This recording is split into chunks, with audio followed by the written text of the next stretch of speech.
یعنی جو حضور کی زیارت سے مشرف ہوئے، حضور کے ارشادات، حضور سے احادیث کو انہوں نے سنا، اور فرماتے ہیں کہ اور کون سی ایسی حدیث ہے جو ہم نے نہیں سنی، جو علی سنانے کے لیے ہمیں بول رہے ہیں۔ فوراً لے آئے، مولا علی مرتضیٰ کی بارگاہ میں خربوزوں کو رکھ دیا۔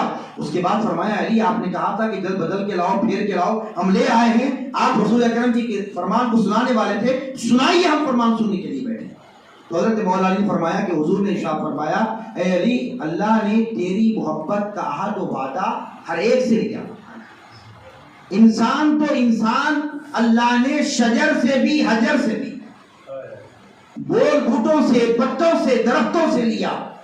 فرمایا کہ جس نے میری محبت کو اپنے دل میں جگا دیا وہ میٹھا ہوا، شیریں ہوا۔ فرمایا کوئی حدیث ہے کہ کوئی مومن علی سے بغض نہیں رکھ سکتا، کوئی منافق علی سے محبت نہیں کر سکتا۔ علی المرتضیٰ فرماتے ہیں کہ رسول اکرم نے فرمایا کہ میری محبت کا حق وعدہ اللہ نے ہر ایک سے لیا، حتیٰ کہ درخت بوٹوں سے لیا، بیلوں سے لیا۔ فرماتے جس کے دل میں میری محبت جگا کی اور جس نے میری محبت کو اپنے دل میں رکھا وہ میٹھا ہوا۔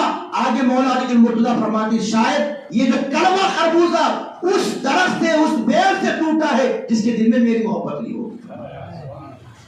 تو اس طرح مولا علی المرتضیٰ کا یہ مقام، یہ مرتبہ، جن کی عظمت و شان، جن کے مناقب، جن کے فضائل۔ لیکن ہم اہل سنت والجماعت ہیں، ہم جو عقیدہ اہل سنت والجماعت کا اسی پر گامزن ہے کہ یہ جو ترتیب خلافت مولانا زبیر صاحب نے فرمایا کہ جس کے جو مقام، جس کے جو مراتب، جس کی جو عظمت، جس کی جو شانیں، جو عظمتیں ہیں حضور پاک علیہ السلام کے، اصحاب کی، حضور کے جو ہے اہل بیت کے اطہار کی، یہ ان کی عظمتیں، ان کے مقام اپنی اپنی جگہ پر ہیں۔ ایک روایت جس کو مکتوبات امام ربانی شیخ احمد سریندی مجدد الفسانی رحمۃ اللہ تعالی علیہ، آپ نے مکتوبات شریف میں کی، کون ہے شیخ احمد سریندی؟ ہندوستان میں نقشبندیہ سلسلے کو پروان چڑھانے والے، اور ہندوستان میں نقشبندیہ کا کاف، اس کی بنیاد، ایک اہم ترین ستون کا مقام رکھنے والی ذات ہے شیخ احمد سریندی رحمۃ اللہ علیہ۔ آپ سمجھے ہندوستان کے بانی سمجھ جائیں آپ، کیونکہ حضرت خواجہ باقی باللہ ہندوستان آئے تھے، حضرت شیخ احمد سریندی کے لیے آئے تھے۔ تو آپ مکتوبات شریف میں لکھتے ہیں، ایک حدیث مبارکہ کو آپ نے نقل فرمایا، حضور پاک علیہ السلام نے ارشاد فرمایا اے علی تیری مثال عیسیٰ کی طرح ہے۔ فرمایا تیری مثال عیسیٰ کی طرح ہے۔ فرمایا آقا وہ کیسے؟ فرمایا یہود نے ان سے بغض رکھا، ان کی ماں پہ تہمت لگائے، اہل کتاب یہود نے۔ فرمایا وہ گمراہ ہو گئے، ختم ہو گئے، ہلاکت کی طرف چلے گئے۔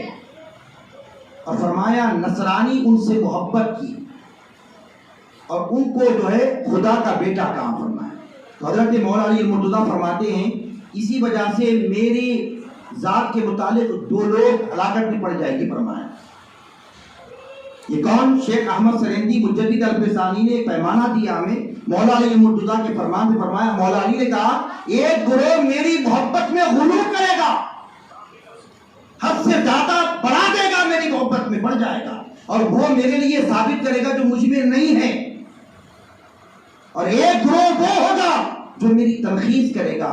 دونوں بھی ہدایت کے راستے سے ہٹ جائیں گے۔ جو میری محبت میں اعتدال رکھے گا وہ ناجے ہوگا، اور آج اہل سنت والجماعت آپ کی محبت میں اعتدال رکھنے والی ہے، آپ کی خصائص کو ماننے والی ہے۔ جو خصوصیت مولا علی المرتضیٰ کو حاصل ہے وہ کسی اور کو حاصل نہیں ہے، ہم اس کا اعتراف کرتے ہیں۔ یہ مولا علی کی عظمت و شان ہے۔ آپ کی ولادت خانہ کعبہ کے اندر ہوئی، مولود کعبہ ہے، آپ پیدا ہوئے، خانہ خدا کو آنکھ کھول کے نہیں دیکھا، بلکہ آپ کی آنکھیں منتظر تھی دیدار مصطفیٰ کے لیے۔ پہلی غذا جو آپ کے اندر آئی ہے وہ حضور پاک علیہ السلام کا لعاب مبارک ہے۔ تو الحمدللہ ہم اہل سنت والجماعت ہے، افراط و تفریق کا شکار نہیں ہے۔ جو عقیدہ صحیح ہے ہم اسی پر گامزن ہیں، جامعہ نظامیہ کے اسلاف کے اسی طریقے پر ہم قائم و دائم ہیں۔ اللہ رب العالمین کی حضور دعا کو ہم پروردگار عالم ہم سب کو میرے مولا جمیع اہل بیت